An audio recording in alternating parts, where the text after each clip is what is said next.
Boa noite, queridos irmãos.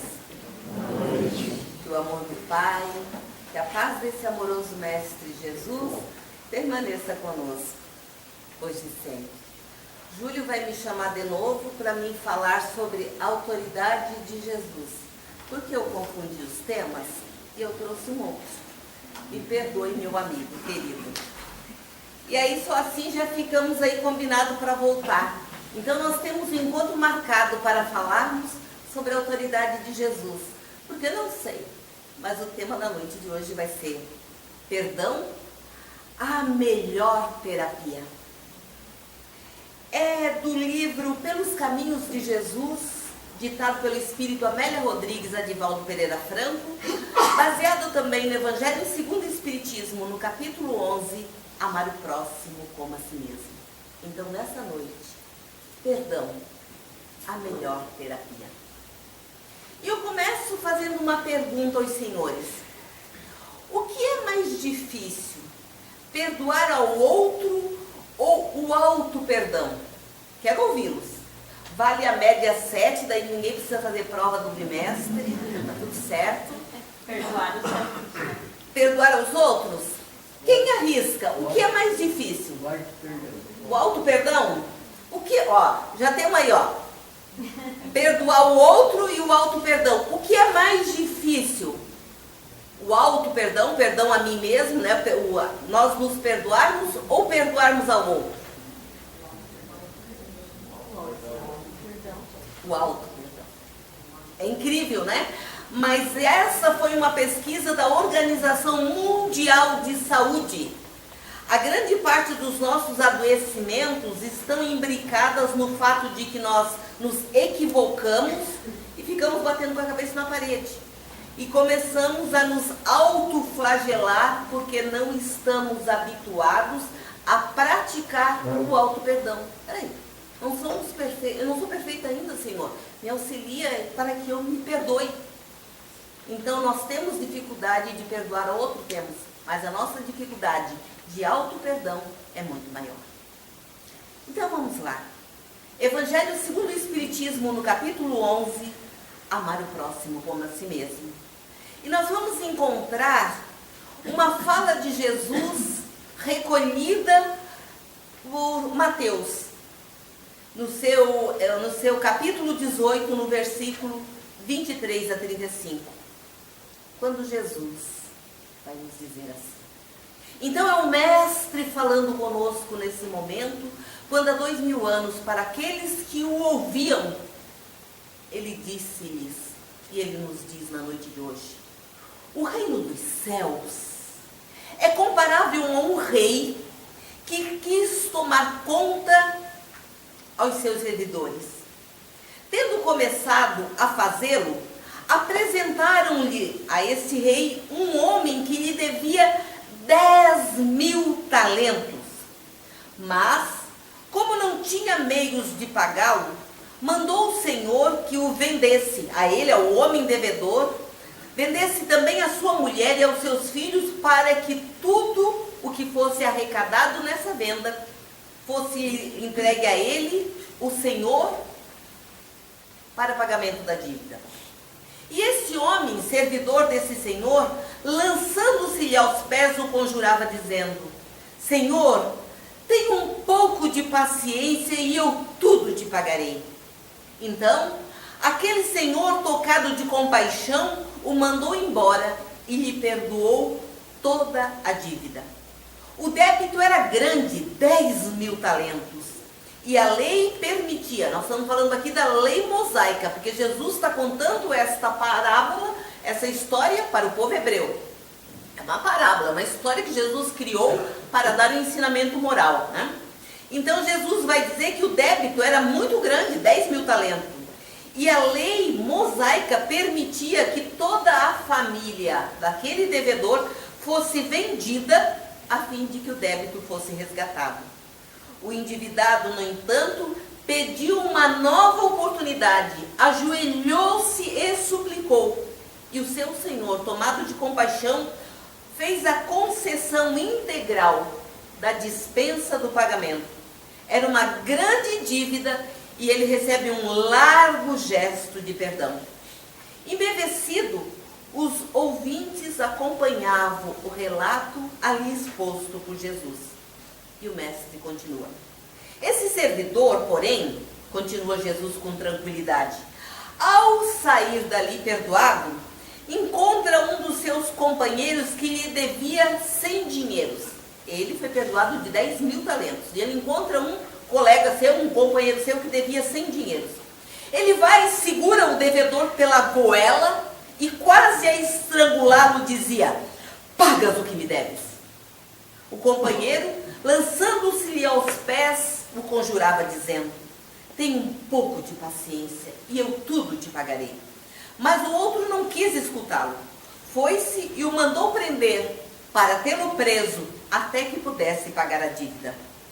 Os outros servidores, adiu suavemente Jesus, seus companheiros, vendo o que se passava, foram extremamente aflitos e informaram ao Senhor de tudo quanto acontecera. Então o Senhor, tendo mandado vir à sua presença aquele servidor, lhe disse: mau servo, eu te havia perdoado tudo o que me devias, por que tu me pediste? Não estavas desde então também tu no dever de ter piedade para com o teu companheiro, como eu tivera de ti? E o Senhor, tomado de cólera, o entregou aos verdugos para o que tivessem, até que ele pagasse tudo o que devia. Jesus vai terminar essa história dizendo: assim meu Pai, que está no céu, vos tratará se não perdoardes do fundo do coração as faltas que vossos irmãos houverem cometido contra um de vós. Novamente, vamos lembrar o tema: perdão, a melhor terapia. Essa história não é algo que aconteceu, é uma parábola. Jesus contava a história para dali tirar o fundo moral e deixar pautado um ensinamento. Que grande pedagogo Jesus, né? Porque hoje na escola, na pedagogia moderna, os professores também aprenderam a contar parábolas, contam uma história, porque daí cativa a atenção dos ouvintes, dos alunos, para dali então o professor tirar o ensinamento.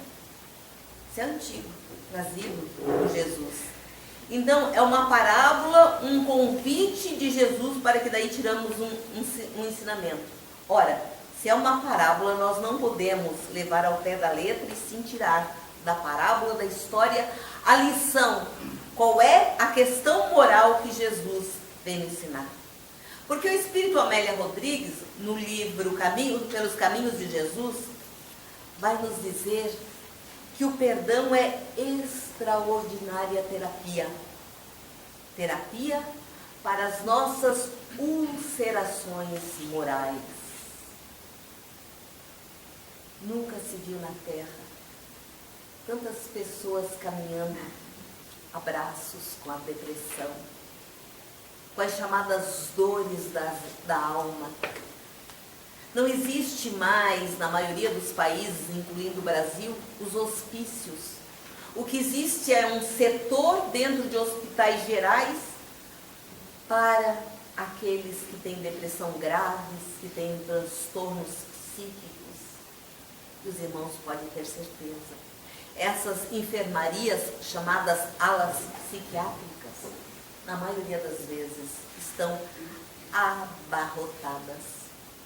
E como trabalhadora da saúde pública, eu posso dizer para os amigos que no fundo, quando vai se conversar com os pacientes, nós descobrimos que a causa de muitos adoecimentos tem na sua raiz a questão da falta de perdão e principalmente da falta de auto-perdão. Aí fica a nossa primeira pergunta para refletirmos na noite de hoje. Nós já aprendemos a perdoar? Quando nós perdoamos, nós realmente procuramos ultrapassar a situação que aconteceu? Quando nós perdoamos com os lábios e o coração, ou nós ficamos reverberando na nossa casa mental aquele fato infeliz que o nosso irmão cometeu contra nós, fato esse que nós dizemos que já perdoamos. Porque perdoar não é esquecer. Esquecer é da memória. Mas perdoar é nós não deixarmos que fique reverberando ainda para nos atingir em termos dos sentimentos. Então vamos pensar algumas partes dessa parábola para irmos conversando. E aí Jesus começa contando a história, fazendo uma comparação sobre o reino dos céus. Porque para aqueles em quem ele falava há 2000 anos, não tinham muito entendimento do reino dos céus. Nem sei se nós já temos, né? Então ele começa dizendo, fazendo uma comparação para que entendessem o reino dos céus. O reino dos céus é comparável a um rei que quis tomar conta dos seus servidores. Como espírita, nós dizemos que este rei da parábola é a nossa consciência. Esse reino dos céus é comparável ao momento em que nós paramos, fazemos uma reflexão, prestamos atenção no nosso mundo íntimo, na nossa psique, na nossa consciência. Já paramos para pensar? Quão pouco nós temos tirado o nosso tempo para fazer esta autorreflexão?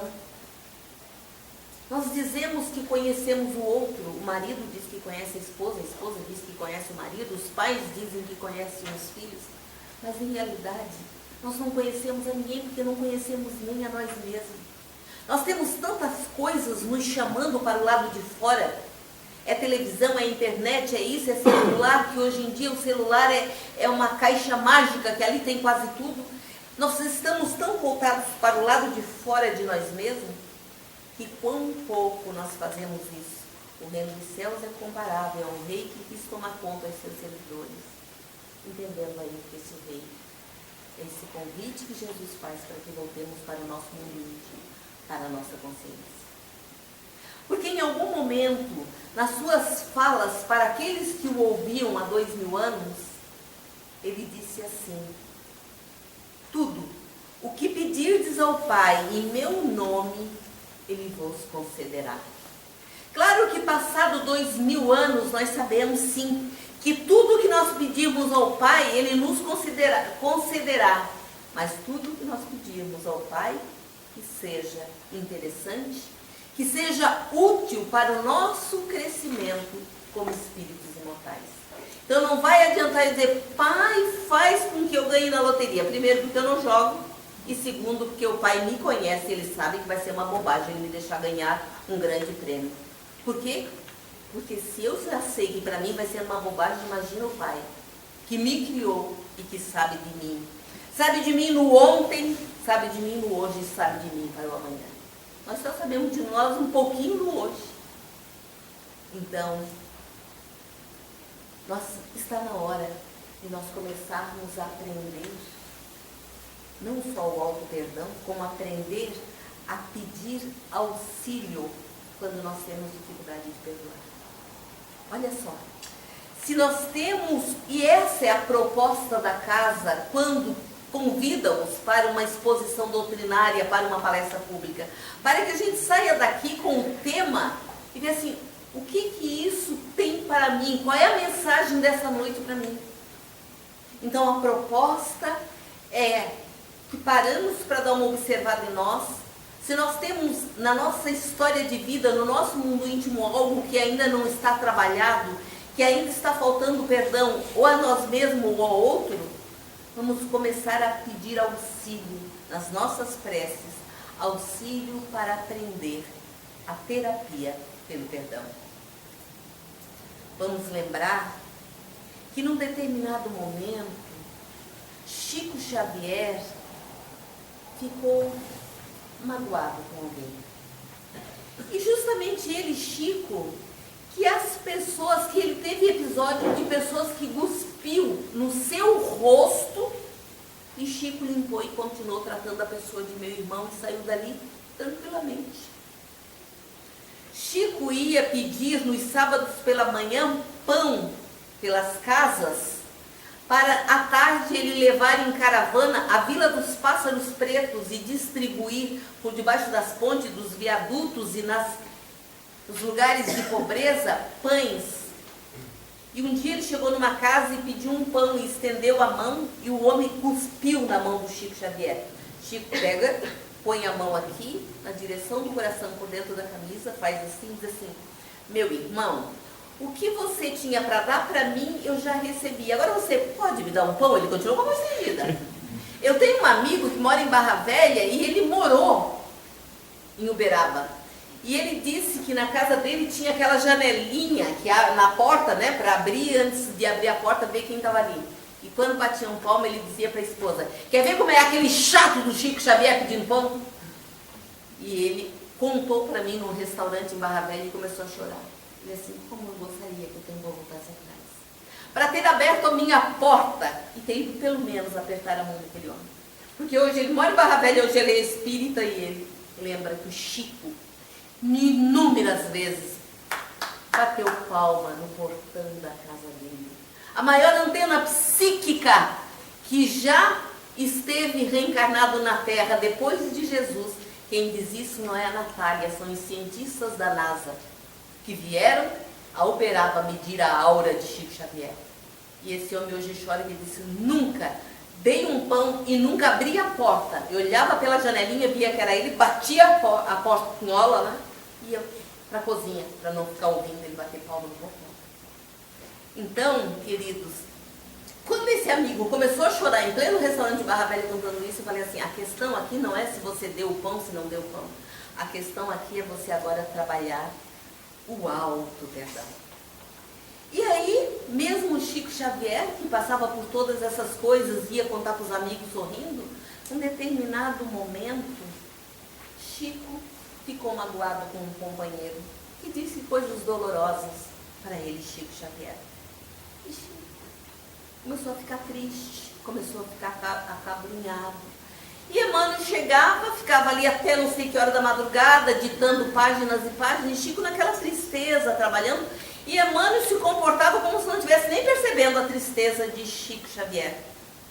E aí, num determinado momento, Emmanuel falou assim: Chico, Emmanuel não perguntou o que estava acontecendo, apenas disse assim: Chico, eu quero dizer uma coisa para você, essa sua tristeza está atrapalhando o trabalho de recepção do livro. Ele estava naquele momento recebendo o livro pelo Emmanuel e pelo André Luiz, da série de livros André Luiz.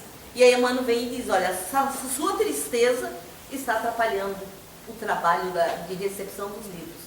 Ele disse assim: mas veja bem, né, Emmanuel, eu estou muito triste, você nem perguntou, né? Mas sabe a dona fulana de tal, a vizinha fulana de tal? Então, ela me ofendeu, eu estou muito magoada. Aí a mãe falou assim: mas quem ofendeu quem, Chico? Ela me ofendeu. E Chico, você está chateado com isso? Chico, você queria que você tivesse sido você o ofensor? Percebam a pergunta de Chico Xavier. Quando alguém nos ofende, nós deveríamos agradecer ao Pai dizendo assim: Pai, me ajuda a transcender essa ofensa, mas Pai, obrigado por não ter sido eu o ofensor. E dificilmente nós paramos para pensar nisso, nós só começamos a nos comportar como vítimas. E percebam, meus irmãos, eu estou aqui falando, mas lembre-se, né, os ouvidos mais próximos da boca que está falando sobre perdão são os meus. Então é primeiramente para mim. Nem era isso que era para mim vir falar hoje, vejam vocês.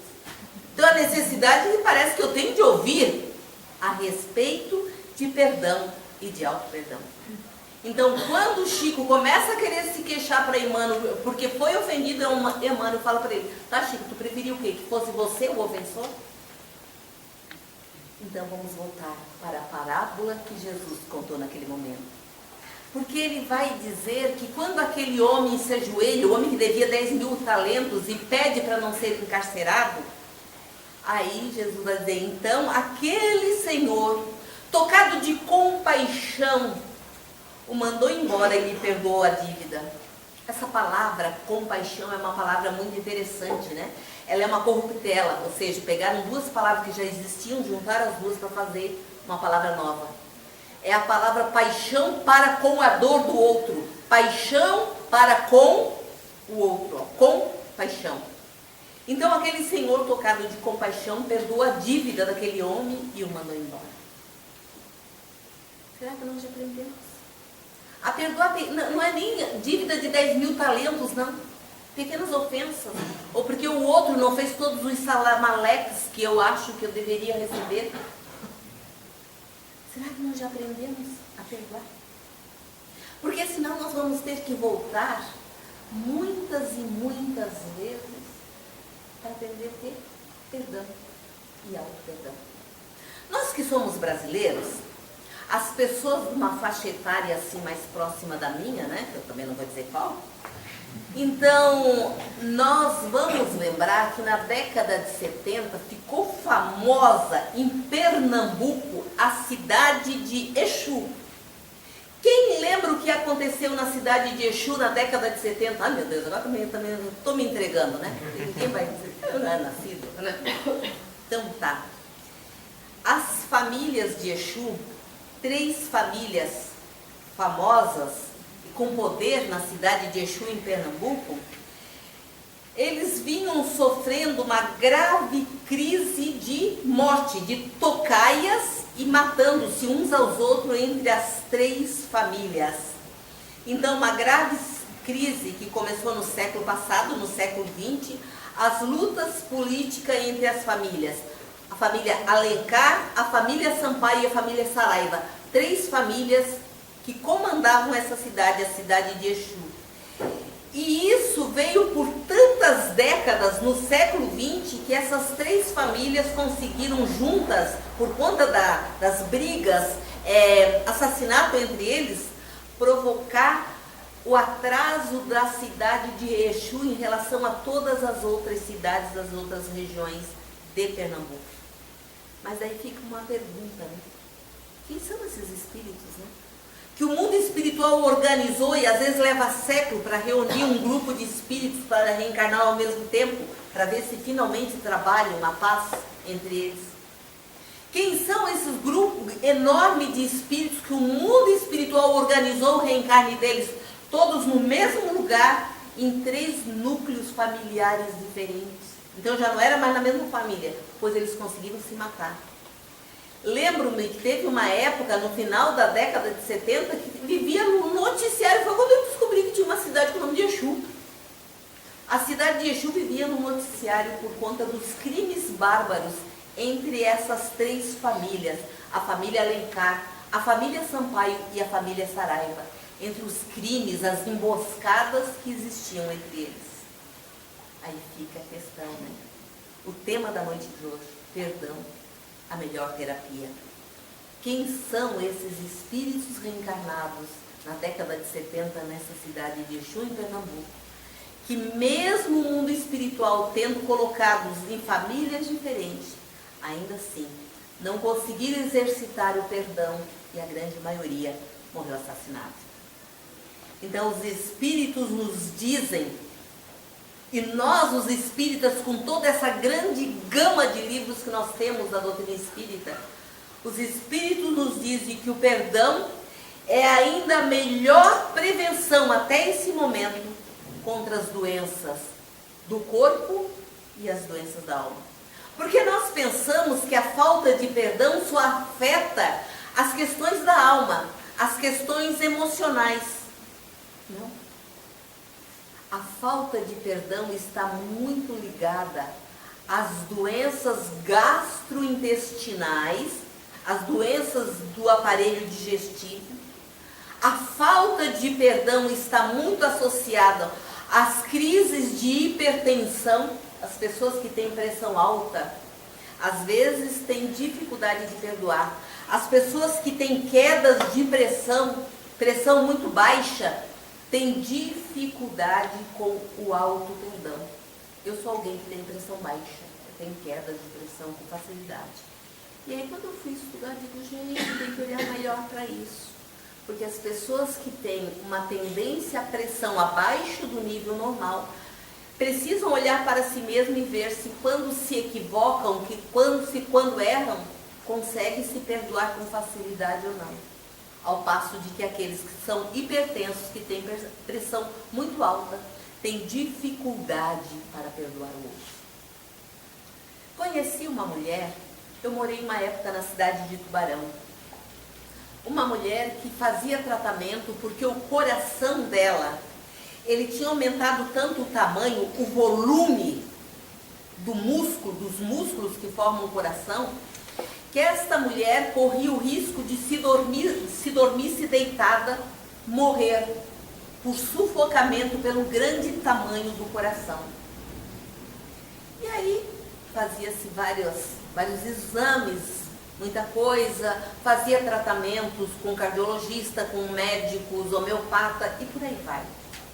E um dia ela foi num médico clínico geral que disse para ela: quem foi que você não conseguiu perdoar? Perguntou o médico. Ela disse: não, acho que não tem ninguém. Tem sim. E provavelmente é uma pessoa que agora você pensa assim, agora não tem mais como eu pedir perdão. Provavelmente a pessoa que está aí e que de alguma forma indiretamente é a causadora desse aumento no seu coração, talvez seja alguém que agora está longe de você, não tem como você perdoar a pessoa e se perdoar. E ela começou a chorar. Porque ela era casada com um homem que era filho único de mãe viúva. E então era esse filho e essa mãe vivendo a vida inteira, os dois muito juntos, muito agarrados. E quando ela se casa com esse filho único, o que aconteceu? Duas mulheres, né? Mãe e esposa disputando este homem, a atenção deste homem. Então ela odiava a sogra. E quando a sogra morreu, elas tinham tido mais uma briga. E a sogra morreu num momento em que elas não estavam se falando. Esta mulher começou a sofrer tanto deste remorso que atingiu fisicamente o seu coração. E esse médico deu uma receita de trabalho para ela de auto-perdão que foi fantástico. Ele falou assim: você mora num apartamento ou numa casa? Ela falou: numa casa. Tem quintal que você possa ir para o quintal e ficar sozinho? Tem. Então você vai escolher em que noite você vai fazer isso. Quando a rua estiver silenciosa, você vai lá no fundo do seu quintal. Leva uma caixa de fósforo e uma vela. Você vai acender a vela. Vai chamar pela sua sogra. Olha, ele não era espírita porque mandou levar uma vela, mas provavelmente era espiritualista, né? Você vai chamar pela sua sogra. E você vai dizer todas as suas mágoas. Tudo que ao longo desses anos de casamento, por ela estar morando ali junto e mandando um filho como se ainda fosse uma criança, você vai dizer tudo que você engoliu, tudo que magoou você durante todo esse tempo. Diga tudo. Chore, grite, faça. E depois, se aliviar, você continua dizendo mais alguma coisa se você quiser dizer. Se não, apaga a vela. Joga num canto e volta para dentro da sua casa. Combinado? Combinado. Você vai fazer? Vou fazer. Então, 4 meses depois que você fizer isso, você volte aqui com novos exames do coração. Daí ele já deu a guia para fazer. E ela foi para casa. E ela realmente queria melhorar. E ela levou a sério. Numa noite ela esperou os vizinhos que moravam do outro lado do muro apagarem as luzes, deitar, e ela foi no fundo do quintal, embaixo de uma árvore frutífera, acendeu a vela e avisou em casa: vou lá no quintal, ficar sozinha um pouco, não quero ninguém atrás de mim. E ela disse que quando ela começou a xingar a sogra, ela disse que ela gritava tanto que ela até olhava para ver se os vizinhos não iam abrir a janela. De tanto que ela começou gritando, contando tudo que doeu, tudo que ela se sentiu ofendida e magoada. E ela disse que à medida que ela foi gritando e chorando, ela não sabia depois dizer em que momento a voz foi suavizando. Ela disse que de repente se deu conta que ela estava dando notícias para a sogra das coisas, como é que iam em casa. Ela disse que escondia tudo da sogra. Ela estava dando notícia da terra, né? Estava passando um cano, um SOS para a sogra, contando e tal, né? E aí contando das crianças, contando disso e daquilo, ela disse que ela chorou muito. Ela chorou primeiro de raiva e depois, quando ela se deu conta que aquilo tinha passado, que ela nem viu em que momento ela começou a falar com suavidade, ela disse que chorou mais ainda. Chorou muito. Ela se sentiu enfraquecida. ela voltou para dentro de casa, fez que de conta que nada era nada, foi para o banheiro tomar banho para disfarçar o quanto ela estava depauperada emocionalmente, sim, porque nessas horas toda essa descarga emocional nos dá uma defasagem de energia. E aí ela esperou passar uns X meses, que o médico disse, ela foi e fez novamente os exames cardíacos, inclusive exames de imagem. Não preciso dizer para vocês, quando ela voltou lá, o volume cardíaco estava dentro da normalidade. Esta mulher foi a pessoa que mais me marcou em termos a falta de perdão, o que fez com a saúde dela e o ato de ela perdoar e perdoar-se, o que fez de bom pela saúde dela. Aí nós vimos, né, o que aconteceu ao longo da nossa trajetória. Quanto mais, saindo agora dessa senhora do coração aumentado, quanto mais nós crescemos em tecnologia, em ciência, a medicina crescendo, novos remédios sendo descobertos, vocês já observaram que mais adoecido nós estamos ficando, principalmente adoecido na nossa casa mental, da nossa psique? Vamos lembrar que no ano passado foi o primeiro ano em que a Organização Mundial de Saúde pediu ao Brasil que decretasse que o mês de setembro se tornasse setembro? Quem lembra? Setembro? Setembro amarelo.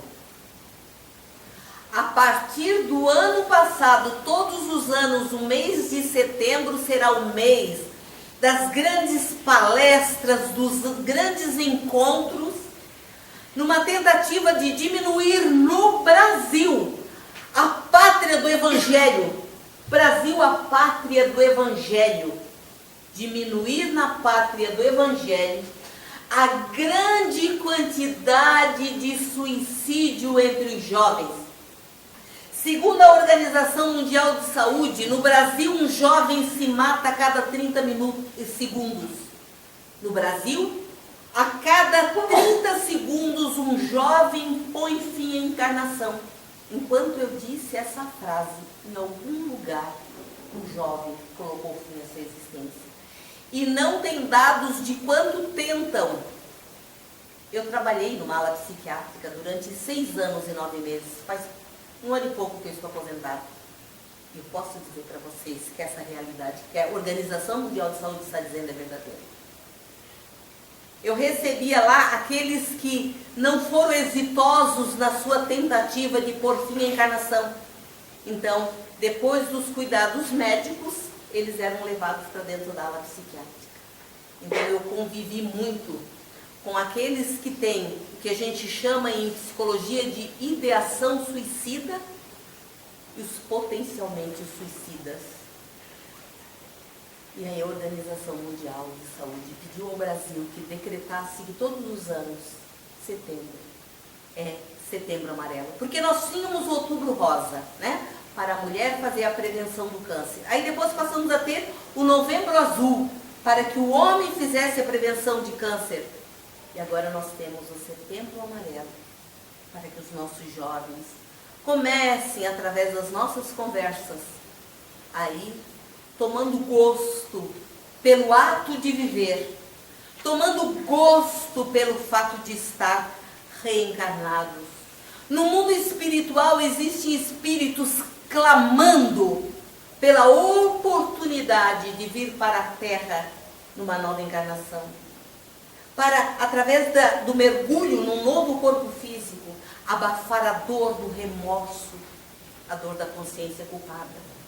E nós que estamos aqui já reencarnados, o que nós estamos fazendo com esta dádiva? Vamos voltar à parábola? Porque diz Jesus na parábola que apresentaram aquele homem, aquele senhor que resolveu tomar conta dos seus devedores, apresentaram-lhe um que lhe devia 10.000 talentos. Nós somos devedores de inúmeros talentos. Devedores não ao Pai que não nos contabiliza os equívocos, Nós somos devedores de muitos e muitos talentos perante nós mesmos, perante a nossa consciência. E aí que bom que nós descobrimos a doutrina espírita que nos contou que a morte não existe, que existe as reencarnações. E nesta roda das reencarnações, nós temos a cada vez a possibilidade de vir trabalhando um pouquinho mais as nossas dores, os nossos desatinos do hoje, do ontem. E enquanto vamos trabalhando as nossas dores, os nossos desatinos do passado, vamos construindo um amanhã muito mais pleno, muito mais feliz, porque estamos dando conta de trabalhar um pouco mais a nossa casa mental. Então, mais adiante nessa parábola, Jesus vai nos contar que aquele homem que foi perdoado da sua imensa dívida de 10.000 talentos, ao sair dali encontrou um companheiro seu que só lhe devia 100 dinheiros.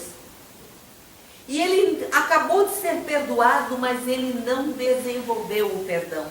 Então ele segura esse homem pela goela, quase a estrangulá-lo, gritando: pagas o que me deves. E Amélia Rodrigues, então, no livro Pelos Caminhos de Jesus, ela vai nos lembrar que a dívida daquele homem era muito pequena, mas para aquele que era o que estava esperando receber, a ganância era grande.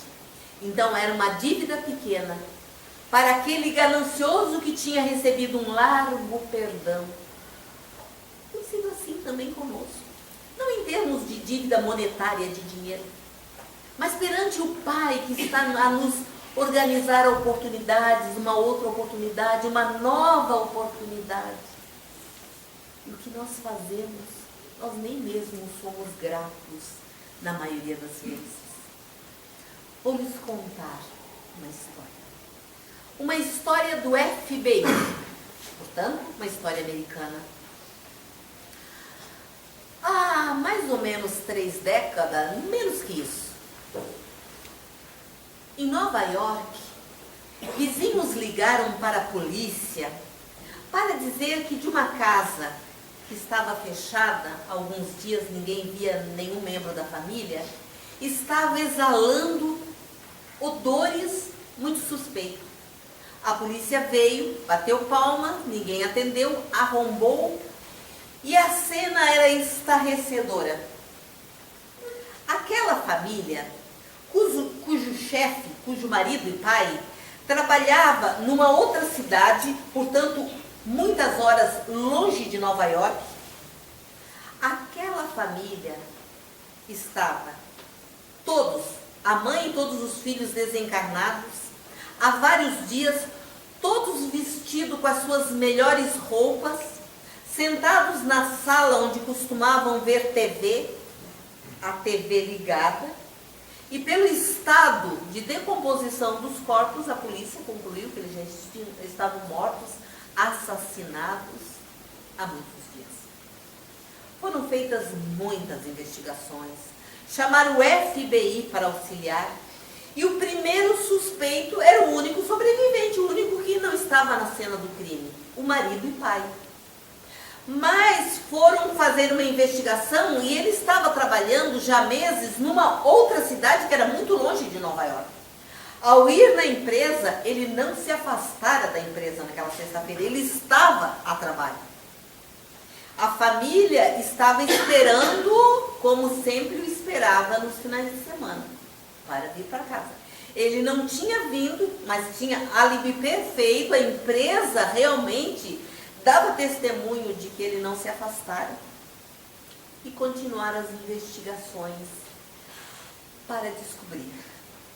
Passaram-se os meses, passou mais de ano, não conseguiram encontrar nenhum suspeito e o FBI arquivou essa história de uma família inteira ter sido encontrada assassinada.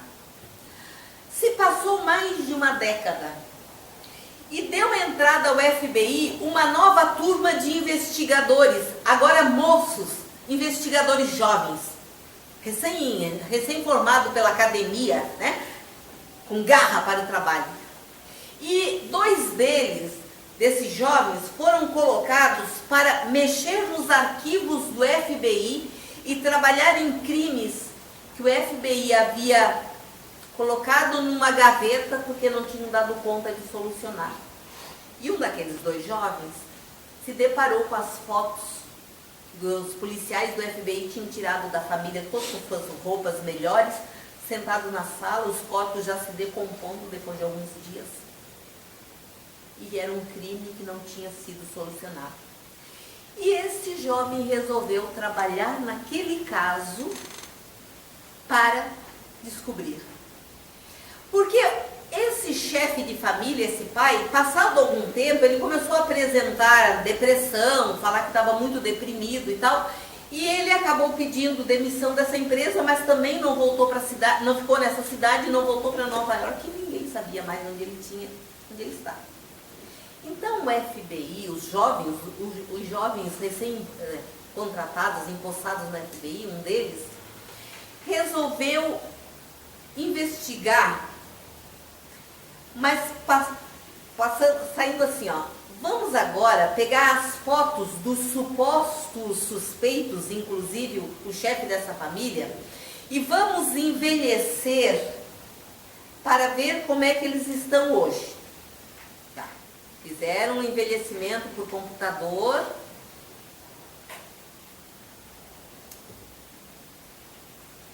Chegaram à conclusão, com mais algumas coisas que eles foram investigando, começaram a achar que era o chefe daquela família que tinha sido assassino. Bom, mas então vamos fazer uma coisa. Também em computador nós vamos fazer assim, ó. Como estaria o assassino hoje, passado todos esses anos, carregando o remorso? Então, um crime que ele cometeu, o chamado crime perfeito, nunca foi descoberto, mas ele sabe que ele cometeu um crime, né? Vários crimes, já que toda a família foi assassinada. Vamos fazer por computador, como seria esse criminoso, passado todos esses anos carregando este crime na consciência, como estaria o rosto dele? E eles foram fazendo, foram organizando, e chegaram à conclusão que eles deveriam fazer uma máscara, mandar fazer uma máscara daquele rosto do computador. E eles espalham, porque a essas alturas a FBI já tinha chegado à conclusão que tinha sido o chefe daquela família, o assassino da esposa e dos filhos. E aí eles espalham, agora passado mais de uma década, como estaria aquele homem mais envelhecido, porém carregando no seu mundo íntimo o peso do crime que cometera. Eles fazem máscara, fotografam essa máscara e o FBI espalha. Eles estavam procurando esse homem já há algum tempo. Em 2 horas depois, ele foi encontrado, porque ele trazia no rosto as marcas, em termos, né, do crime que ele cometeu.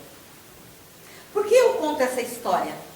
Se o homem, a partir do momento que provavelmente se arrependeu, estava carregando, né, nas costas, no seu mundo mental, o peso desse número de assassinatos, eu fico imaginando na nossa casa mental, na nossa saúde emocional e física,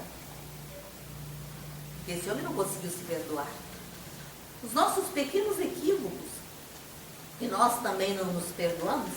Se o FBI conseguiu encontrar esse homem só porque foi feito em computador, em computação gráfica, como seria ele agora, mais de 10 anos depois, carregando na consciência esse crime, a partir dali, eles conseguiram encontrá-lo, atualizar como seria o rosto dele e encontrá-lo.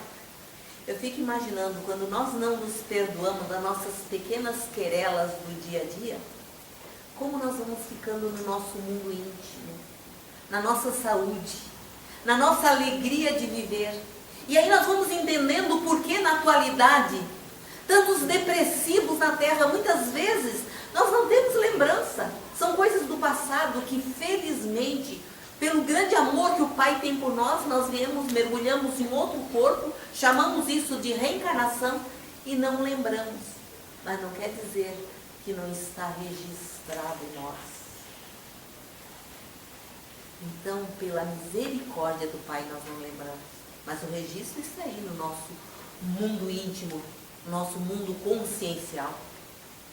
Então, por isso, para a nossa própria saúde física e emocional, a nossa saúde mental, a nossa saúde na psique, é que nós precisamos e é urgente aprendermos a perdoar e aprender a perdoar-nos e a perdoar o nosso próximo. Porque a falta do auto-perdão, consequentemente, vai atrair ambos, o ofensor e o ofendido, para uma mesma família. Se morando numa outra casa já é difícil, imagina quando nós viermos morando ali, né, como pais e filhos, como irmãos, numa mesma família, ou pior, um vindo como vampirizador da energia do outro.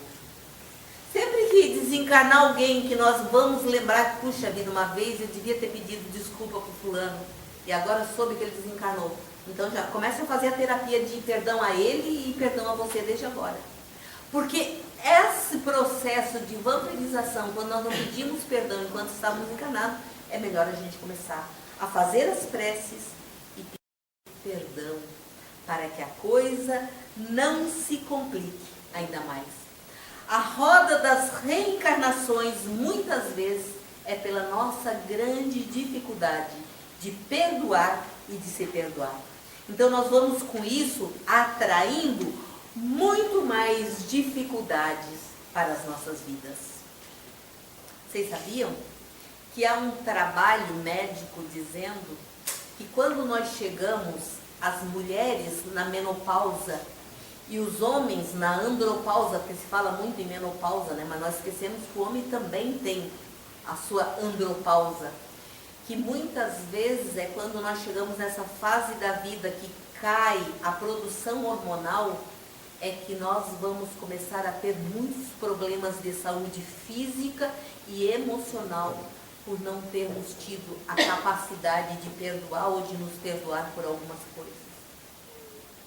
Vai demorar muito para nós sermos como um Francisco de Assis, que um dia, estando na Úmbria, acompanhado do Frei Leão, que ainda era um jovem, Francisco de Assis, numa noite de inverno e chuvosa, bateu em várias casas, pedindo um pouso principalmente para Frei Leão, que não estava acostumado com tantos rigores do inverno de Assis.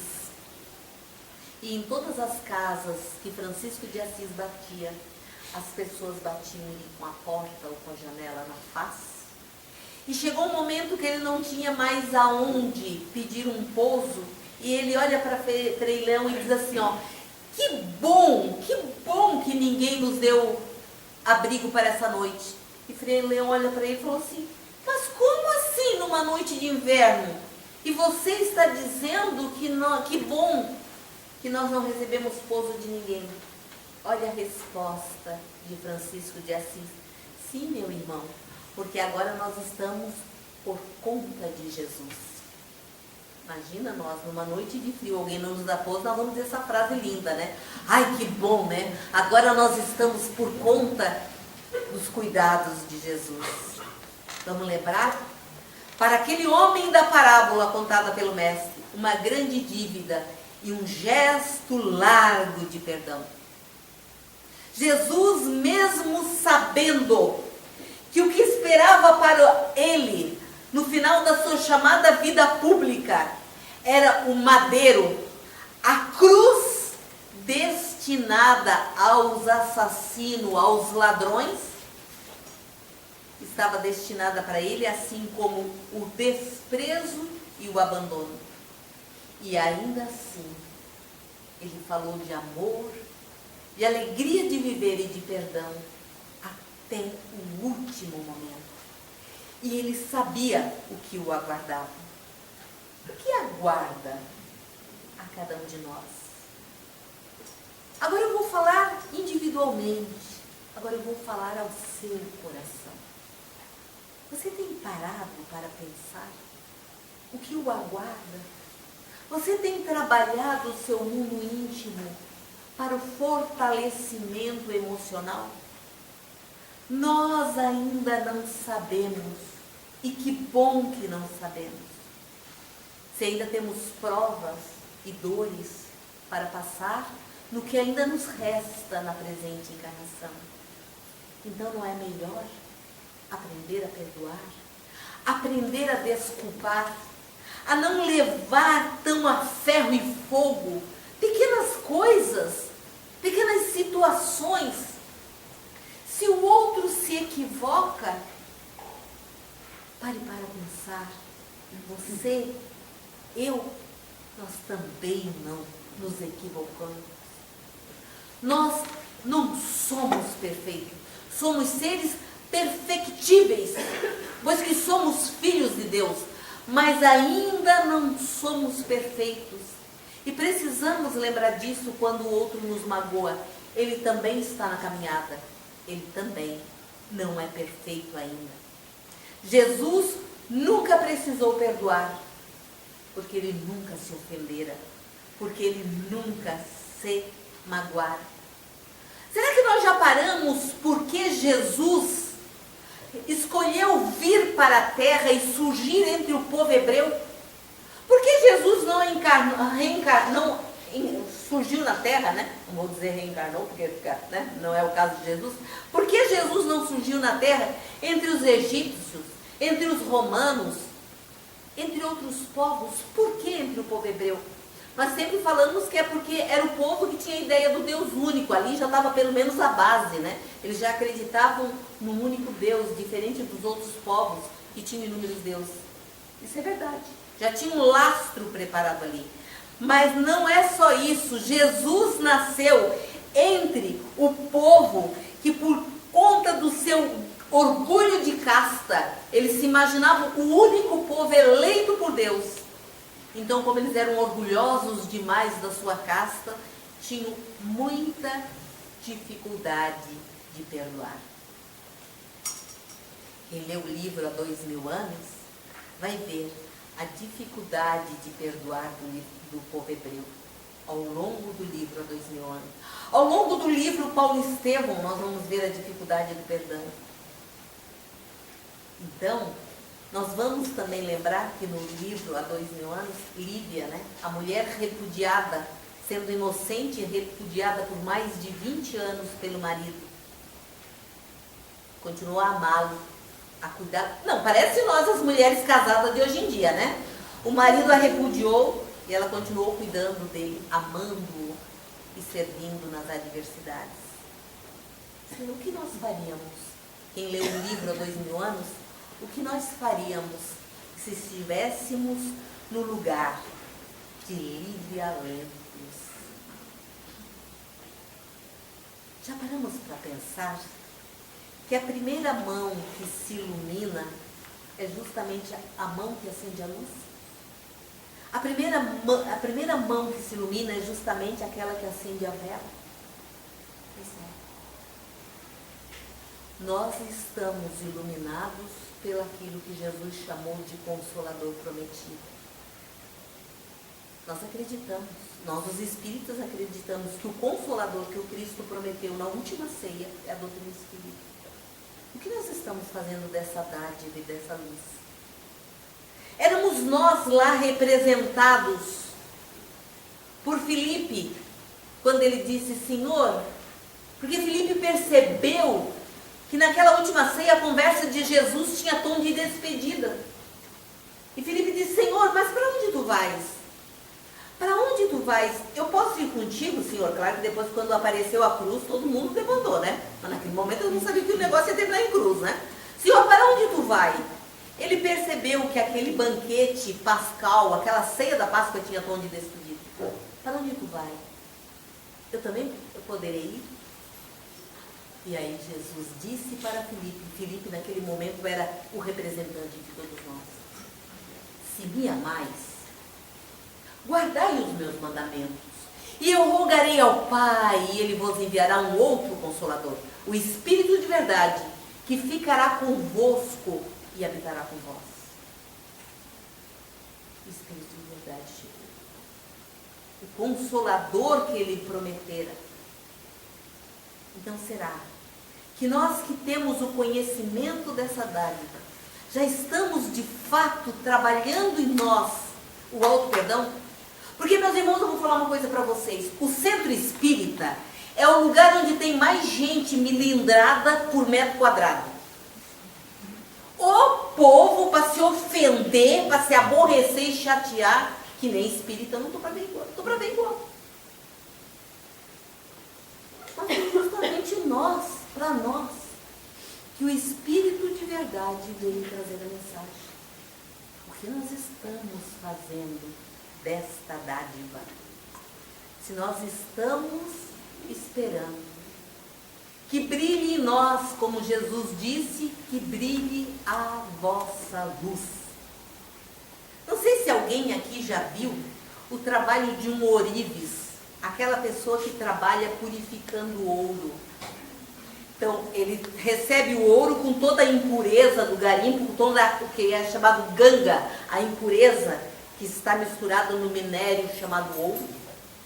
E ele coloca para ferver, ele coloca no cadinho, para através do fogo, ó que coisa interessante, olha que metáfora, através do fogo, que nós poderíamos chamar de sofrimento, de prova, né?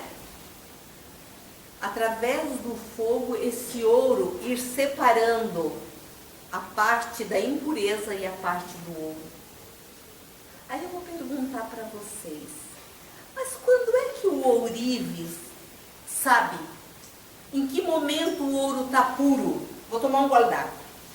Enquanto isso, vou pedir para vocês pensar, tá? Vale de novo 7 para quem não respondeu da primeira vez. Arrisquem.